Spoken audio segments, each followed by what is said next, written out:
Assalamualaikum ta'ala alaikum warahmatullahi wabarakatuh. Alhamdulillahi rabbil alamin. Wassalatu wassalamu ala ashrafil anbiya'i wal mursalin. Sayyidina wa nabiyyina maulana Muhammadin bil qasimil amin wa ala alihi wa sahbihi ajma'in. Subhanaka la ilma lana illa ma 'allamtana innaka antal alimul hakim. Amma ba'd. Apa kabar teman-teman sekalian? Semoga Allah senantiasa memberkahi kehidupan teman-teman sekalian dimanapun bumi Allah yang sedang teman-teman pijak. Setelah kemarin Alhamdulillah kita telah sampai di episode di mana kita membahas tentang Adnan, kemudian kita membahas tentang putra Adnan yaitu Ma'ad, di mana kedua-duanya ini disebutkan langsung secara eksplisit dari lisan Rasulullah sallallahu alaihi wasallam. Ma'ad ibn Adnan, dua-duanya disebutkan oleh Rasulullah sallallahu alaihi wasallam. Sehingga dengan adanya pernyataan langsung dari Rasulullah, sehingga kita sebagai pengikut Rasulullah pun wajib untuk mempercayainya. Dan lebih daripada itu, sebenarnya di bawah-bawah Adnan, itu semua pun disepakati oleh para ulama, sehingga bahkan para ulama mengatakan ijma tentang nasab dari Rasulullah SAW sampai Adnan. Baik, setelah kita membahas tentang Adnan, kemudian kita membahas tentang Ma'ad putranya, kemudian Ma'ak putranya satunya, sekarang kita akan membahas tentang putranya Ma'ad, yang menjadi leluhur Rasulullah SAW, yaitu Nizar. Sebenarnya Ma'ad ini memiliki 4 putra. Ma'ad ini memiliki empat putra. Hanya saja yang menjadi leluhur Rasulullah dan yang semuanya menisbatkan nasabnya, menisbatkan nama mereka sebagai putra Ma'ad hanyalah Nizar. Nah, jadi Ma'ad punya 4 putra yang menurunkan Rasulullah itu adalah Nizar. Atau bisa kami katakan lebih spesifik lagi, yang masih menisbatkan dirinya dari keturunan-keturunannya terhadap Ma'ad hanyalah Nizar. Adapun yang lain bagaimana? Wallahu a'lam. Nizar ini satu-satunya cerita yang berhasil kami temukan adalah bahwasanya dikatakan menurut pendapat yang lebih kuat, beliau adalah manusia pertama yang menulis dalam bahasa Arab. Manusia pertama yang menulis dalam bahasa Arab. Dari dahulu tulisan itu sudah ada. Tetapi yang menulis menggunakan bahasa Arab pertama kali adalah Nizar. Ini menurut pendapat yang lebih sahih. Pendapat kedua itu yang mengatakan manusia pertama yang menulis menggunakan bahasa Arab bukanlah Nizar, melainkan Nabiullah Ismail. Tetapi ini merupakan pendapat yang lebih lemah. Kemudian selanjutnya Nizar memiliki 3 putra. Dan yang menjadi leluhur Rasulullah SAW adalah Mudar. Mudar ibn Nizar ibn Na'ad ibn Adnan. Mudar ini beliau disebut sebagai awwalu man hadda, manusia pertama yang nyanyi-nyanyi di sekeliling hewan, terutama onta. Kenapa beliau begitu? Jadi, Mudar ini di masa kecilnya pernah ketiban atau ada kecelakaan antara beliau dengan seekor unta yang menyebabkan kedua tangannya cacat. Kedua tangannya tidak berfungsi lagi. Sehingga beliau kemudian mengeluh, tapi keluhannya dibuat nyanyian gitu. Sehingga beliau dikenal sebagai sosok yang memiliki suara yang bagus, suaranya indah. Jadi waidah, entah seperti apa nadanya ya. Tanpa alat musik, nyanyi aja gitu, pakai mulut. Waidah. Dan disebabkan suaranya yang begitu elok, begitu indah, unta-unta itu tiba-tiba mendekat kepada beliau. Mengingat unta kuda itu merupakan hewan yang memiliki tingkat emosional yang sangat-sangatlah tinggi. Ya, mungkin mereka merasakan emosional dari sosok yang bernama Mudar, wallahu a'lam. Mungkin teman-teman pernah melihat betapa cemburuannya hewan itu, betapa onta ataupun kuda itu memiliki ikatan emosional yang begitu luar biasa dengan manusia.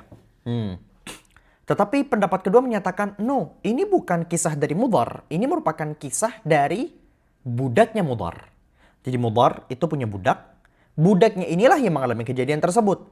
Kejadian tangannya cacat, kemudian menyanyi-nyanyi, mengeluhkan kedua tangannya yang cacat dengan nyanyian yang akhirnya membuat onta-onta kemudian mendekat.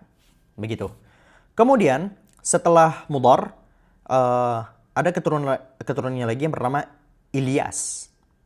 Ilyas ini diperdebatkan oleh para ulama perihal namanya. Ilyas merupakan pendapat yang lebih kuat yang diyakini oleh bahkan ulama-ulama kita. Seperti Imam An-Nawawi rahmatullah ta'ala alaih mengatakan namanya itu Ilyas. Memang namanya Ilyas. Sebagian lainnya menganggap, no, bukan Ilyas, tetapi Ilyas. Putus asa. Sebagian mengatakan Liyas. Mengapa para ulama kemudian berbeda pendapat perihal namanya? Yang menolak pernyataan Ilyas, karena mereka menganggap dahulu orang Arab tidak terbiasa memberikan nama keturunan mereka sebagaimana nama Nabi. Sekarang, kita terbiasa memberikan nama anak-anak itu dengan nama-nama Nabi. Entah di barat, timur, di semua tempat. Ibrahim, Abraham, Ismail, Ishmael, Musa, Isa, Muhammad, dan lain-lain. Nah, orang Arab dahulu tidak terbiasa memberikan nama mereka sebagaimana nama-nama Nabi. Jadi dianggap mustahil namanya itu betul-betul Ilyas. Pasti ada begini-begininya. Makanya dia mengatakan Liyas, ada yang mengatakan Ilyas. Yang jelas, sosok Ilyas ini betul-betul merupakan leluhur Rasulullah Sallallahu Alaihi Wasallam. Dan Ilyas ini dikenal oleh orang-orang Arab waktu itu sebagai sosok yang sangat bijak, sampai mereka menganggap Ilyas sebagai Luqmanul Hakimnya orang Arab. Luqmanul Hakimnya orang Arab. Dan ini merupakan suatu kelebihan. Teman-teman pernah dengar kisah Luqmanul Hakim? Luqmanul Hakim sosok yang bahkan saking hebatnya, saking bijaknya, saking zuhudnya, saking waraknya, beliau disebutkan di dalam Al-Quran, bahkan diberikan sebagai nama surat. Bagi teman-teman yang penasaran, kalau tidak salah beberapa tahun silam, saya sempat bercerita tentang Luqmanul Hakim di channel YouTube saya, satunya silakan teman-teman cek kalau masih ada. Kisah Luqmanul Hakim. Nah, Luqmanul Hakim ini adalah seorang budak hitam, di mana para ulama berdebat apakah dia hanyalah sebagai seorang walinya Allah atau mungkin dia merupakan seorang nabi. Tetapi pendapat yang lebih kuat menyatakan no, beliau bukan merupakan seorang nabi. Beliau adalah orang biasa, tetapi wali, sangatlah dekat kedudukannya dengan Allah, yang senantiasa mengeluarkan kalimat-kalimat hikmah yang bahkan seringkali menggurui tuannya. Tuannya kalau kebingungan pasti akan merujuk kepadanya. Saking bijaknya, saking kerennya beliau. Sampai-sampai menjadi pemimpin kaumnya. Bukan pemimpin dari sisi ini, tetapi karena setiap kalimat-kalimat yang keluar dari lisan beliau itu penuh dengan hikmah. Penuh dengan kebijaksanaan. Nah, Ilyas di mata orang-orang Arab waktu itu dianggap sebagai Luqmanul Hakimnya mereka. Kemudian akhirnya Ilyas memiliki putra bernama Mudrikah. Mudrikah, tidak terlalu banyak bahasan tentang Mudrikah. Kemudian setelah Mudrikah ada nama Khuzaimah. Mudrikah memiliki anak Khuzaimah. Dan Khuzaimah ini laki-laki ya. Di Indonesia Khuzaimah itu diberikan nama kepada perempuan. Jadi tidak selamanya yang di belakang namanya itu ada tak marbutah. Tak marbutah itu kemudian jadi nama cewek. No, teman-teman. Khuzaimah. Maisarah. Kemudian siapa lagi ya? Adalah beberapa nama-nama yang gara-gara gak ada tak marbutahnya di akhir, kemudian dianggap oleh orang Indonesia sebagai nama perempuan. So be careful teman-teman ya. Ketika kalian nanti mencari nama, jangan gara-gara di belakangnya ada ahnya, terus kalian anggap itu sebagai nama cewek. Termasuk Khuzaimah. Kemudian Khuzaimah memiliki putra yang bernama Kinanah. Kenapa namanya adalah Kinanah? Kinanah ini berasal dari kata kinnun. Ya, kinnun artinya menutup atau menjaga. Yukinnu. Kenapa dia diberikan nama begitu? Karena beliau punya satu kebiasaan, yaitu yukinnu asrara qaumihi. Beliau itu punya kebiasaan menutup aib orang-orang di sekitarnya. Dan ini adalah sebuah pemberian dan sifat yang harusnya setiap dari kita itu memilikinya. Hari ini kita hidup di zaman di mana kita sekurang ajar itu masuk ke batas-batas privasi orang lain. Kita sekurang ajar itu untuk membongkar rahasia orang lain. Kita menjadi manusia yang sekepo itu. Dan problemnya adalah bangsa Indonesia ya, itu sangat-sangatlah happy dan berbangga ketika mereka berhasil membongkar aib atau rahasia yang dimiliki oleh orang lain. Setiap manusia punya rahasia. Entah rahasia itu bentuknya dosa ataupun rahasia biasa yang sebenarnya ingin dia rahasiakan. Kalau dia sudah menganggap itu sebagai bagian dari rahasia, untuk apa dibongkar? Untuk apa dibongkar? Namanya rahasia tidak perlu terlalu ditanya-tanyai, tidak perlu terlalu didalam-dalami. Namanya juga rahasia. Apalagi rahasia itu merupakan dosa. Untuk apa juga dibongkar? Apakah Anda sanggup di akhirat kelak Allah akan meminta tanggung jawab kepada kalian semua yang senantiasa membongkar rahasia-rahasia manusia lainnya di hari kiamat? Sanggup? Sanggup tidak? Semoga Allah menutup aib kita. Semoga Allah membuat kita sebagai golongan yang bisa menutup aib sesama. Yang bisa menutup rahasia orang lain. Walaupun bukan aib. Walaupun bukan aib. Jadi be careful teman-teman. Be careful. Ini adalah satu sifat yang harus dimiliki oleh kita bersama. Jujur, memang berat. Apalagi ketika kita mengetahui rahasia satu orang, rahasia dua orang. Terus herannya orang Indonesia itu kayak, makanya nggak usah sok-sokan ngadepin netizen Indonesia. Netizen Indonesia itu kalau disuruh bongkar-bongkar, memang nomor satu, detektif nomor satu. No, why? Why? Kenapa harus berbangga dengan hal-hal seperti itu? Untuk saya itu bukan sesuatu membanggakan. Itu untuk saya menjijikan. Kenapa harus banget masuk ke pagar rumah orang lain? Why? Rasulullah SAW itu punya satu kebiasaan. Ketika beliau itu jalan, beliau itu gak suka toleh-toleh kanan kiri. Beliau lurus. Kapan beliau noleh? Ketika dipanggil. Dan ketika beliau tidak dipanggil, beliau lurus saja pandangannya ke depan. Apa hikmahnya yang disebut oleh para ulama? Beliau itu tidak suka noleh-noleh agar jangan sampai Rasulullah itu melihat rahasia-rahasia orang lain. Rahasia-rahasia orang lain. Agar jangan sampai itu terjadi. Itu berbahaya teman-teman. Itu berbahaya. Bahkan Rasulullah SAW pernah marah luar biasa kepada sahabat yang melanggar batas privasi beliau SAW. Suatu hari ada sahabat yang salam ke rumah Rasulullah, terus gak dijawab sama Rasulullah. Rasulullah ada problem di dalam. Maksud saya problem, ada kegiatan di dalam. Lalu sahabat tersebut, kan rumah orang dulu ya, itu biasanya di kuncinya kan kunci manual. Itu kan ada lubangnya nih. Itu diintip sama sahabat tersebut. Diintip begini. Wah, Rasulullah itu langsung murka. Sampai bilang, hampir saja, bahasa saya nih. Hampir saja matamu kutusukkan dengan jarum ini. Rasulullah marah ketika ada orang yang melanggar privasi beliau. Dan Rasulullah pun menjaga diri beliau agar jangan sampai melanggar batasan-batasan privasi orang lain. So, be careful teman-teman. Be careful. Dan para ulama menyebutkan bahwa di antara asbab dicabutnya hidayah manusia adalah ketika dia mempermalukan atau membuka aib atau membuka rahasia orang lain. Jadi kamu sekarang mungkin sholat, mungkin kamu Islam bahkan, tiba-tiba tercabut taufik sholatnya, tercabut hidayah sholatnya, tercabut segala-galanya. Itu kenapa? Karena kamu punya kebiasaan mempermalukan orang lain, membuka aib orang lain, membuka rahasia orang lain. Be careful teman-teman, be careful. Email dari siapa sih? Dari tadi nyepam mulu.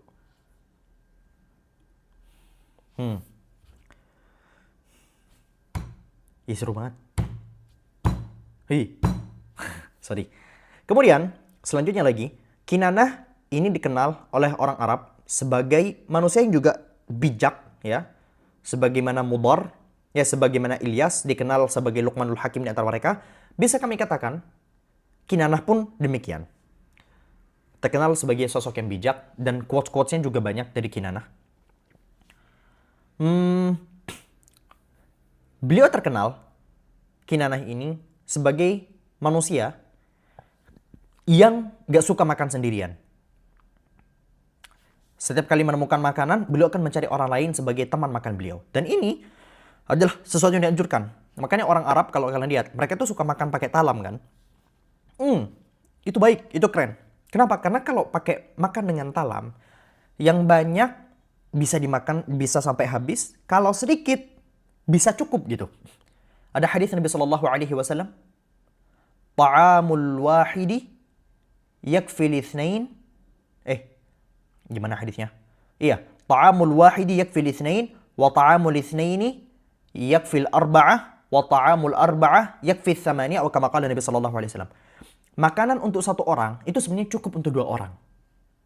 Dan makanan untuk 2 orang itu sebenarnya cukup untuk 4 orang. Dan makanan untuk 4 orang itu sebenarnya cukup untuk 8 orang. Ini misal nih, satu porsi itu berapa? Sepiringnya. Coba kalian panggil teman kalian, ayo makan nih sepiring. Sebenarnya itu cukup. Sebenarnya itu cukup. Hanya saja karena kita sebagai manusia rakus. Pengennya makan ham gitu kan. Makanya kita berlebihan. Semoga Allah menjadikan kita sebagai manusia-manusia yang bisa menjaga diri kita untuk tidak berlebihan dalam makan. Obesitas perlu dijaga, teman-teman. Obesitas perlu dijaga. Jangan sampai kita termasuk dari golongan-golongan orang-orang yang obesitas. Dan orang Arab dahulu, mereka senantiasa berbangga dengan kekurusan mereka. Mereka bangga dengan gagah, tetapi mereka tidak berbangga dengan gemuknya mereka. Mereka bangga dengan badan mereka yang berisi, bukan obesitas. Karena obesitas itu senantiasa diejek, jadi bahan ejekan. Baik. Sayyidina Umar radhiyallahu an di dalam salah satu riwayat diceritakan beliau itu bukan suka sekali. Pernah ada satu kejadian beliau itu menegur salah seorang tabi'in atau sahabat yang obesitas. So be careful teman-teman, jaga makanan kalian jangan sampai berlebihan. Kemudian selanjutnya setelah Kinanah dilanjutkan oleh putranya yaitu An-Nadhr bin Kinanah. An-Nadhr ini menurut pendapat banyak sekali ulama, di antaranya bahkan kalau tidak salah itu Al-Imam Syafi'i, An-Nadhr inilah yang disebut sebagai Quraisy. An-Nadhr ini yang disebut sebagai Quraisy. Ada 2 pendapat. Pendapat pertama yang mengatakan An-Nadhr, pendapat kedua yang mengatakan Fihr. Yang menyatakan An-Nadhr di antaranya adalah Al-Imam Syafi'i. Dan banyak juga ulama-ulama lain yang tidak bisa kami sebutkan. Dia mengatakan Fihr, ini juga banyak. Dan kalau tidak silap, sepanjang bacaan yang kami temukan, pendapat yang menyatakan Fihr ini lebih banyak dan lebih populer. Cucunya Nadhr. Fihr ibn Malik ibn Nadhr. Fihr ibn Malik ibn Nadhr. Fihr putra Malik putra Nadhr. Mana yang benar? Wallahu alam, Allah yang lebih paham. Sebenarnya ada satu hadis, tetapi hadisnya ini sempat diperdebatkan. Perihal An-Nadhr. An-Nadhr ini nama ibunya, ini ada satu kejadian juga. An-Nadhr ini nama ibunya adalah Barrah. Nama ibunya adalah Barrah. Barrah ini merupakan istrinya Kinanah, ayahnya. Kinanah dapat Barrah dari mana? Barrah ini merupakan istri ayahnya, jadi ibu tirinya. Jadi orang dulu begitu, orang Arab begitu. Orang Arab jahiliyah punya satu kebiasaan, di mana di antara kebiasaan mereka adalah kalau ayahnya wafat, istrinya itu akan diwarisi oleh anak tertuanya yang laki-laki. I know, it's kinda weird. Ya, makanya di dalam Al-Quran, Allah Subhanahu wa Ta'ala kemudian menurunkan satu syariat, وَلَا تَنْكِحُوا مَا نَكَحَ آبَاؤُكُمْ مِنَ النِّسَاءِ إِلَّا مَا قَدْ سَلَفَ. Gak boleh, semua itu gak boleh. Perempuan-perempuan yang pernah dinikahi oleh bapak kau, itu tidak boleh kau nikahi sama sekali. Tapi pendapat ini akhirnya dipertentangkan oleh para ulama. Di mana mereka mengatakan tidak mungkin Rasulullah SAW memiliki leluhur yang berasal dari pernikahan yang tidak jelas seperti itu. Sehingga mereka kemudian mencari, kami lupa siapa yang mencari. Mana kitabnya? Sehingga kami lupa. Sorry.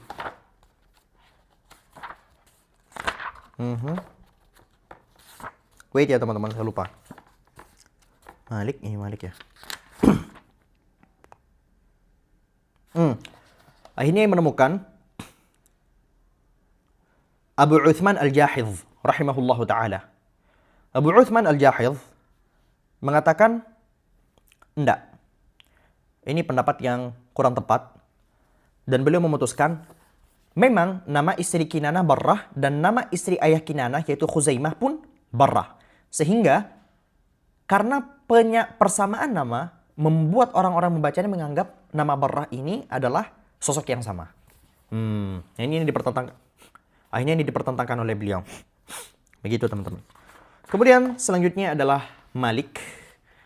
Malik ibn Nadhr ibn Kinanah ibn Khuzaimah ibn Mudrikah yang penjelasannya pun tidak terlalu banyak. Di mana beliau diberikan nama sebagai Malik yang artinya raja karena diharapkan beliau bisa menjadi raja. Dan benar, fa innahu sara malikal Arab, dan beliau telah berhasil menjadi rajanya orang Arab. Bukan raja dalam bentuk kerajaan, tetapi sosok yang betul-betul menjadi tempat perhimpunan masyarakat-masyarakat Arab waktu itu. Di mana mereka akan mengembalikan pendapat mereka kepada Malik ibn Nadhr ibn Kinanah. Kami lupa, Nizar dan Mudar tadi itu Rasulullah SAW sempat membahas tentang mereka. Wallahu a'lam kualitas hadisnya, boleh teman-teman cek. Rasulullah SAW menyebutkan, la tasubbu Nizar wala Mudar fa innahuma kana muslimain. Mudar wala Nizar fa innahuma kana muslimaini aw mu'minin, kama qala Nabi SAW. Janganlah kalian coba-coba mencaci Mudar ataupun mencaci Nizar, karena sesungguhnya mereka berdua adalah orang beriman, adalah orang Islam.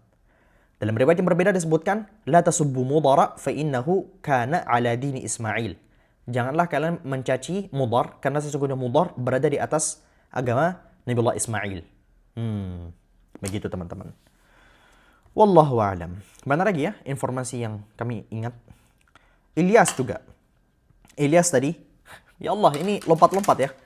Ilyas juga terkenal sebagai sosok yang memprotes masyarakat Arab waktu itu yang sudah sedikit demi sedikit mengubah sejarah leluhur mereka, yaitu Nabiullah Ismail. Jadi cerita tentang Nabiullah Ismail mulai diedit-edit. Akhirnya Ilyas datang untuk kembali meluruskan sejarah-sejarah Nabiullah Ismail alaihi salam. Hada wallahu subhanahu wa ta'ala alim bisawab. Subhanakallahumma bihamdika asyhadu an la ilaha illa anta astaghfiruka wa atubu ilaik. Esok kita akan berbicara lebih lama lagi tentang sosok Fihr, yaitu Quraisy. Assalamualaikum warahmatullahi wabarakatuh. Bye-bye.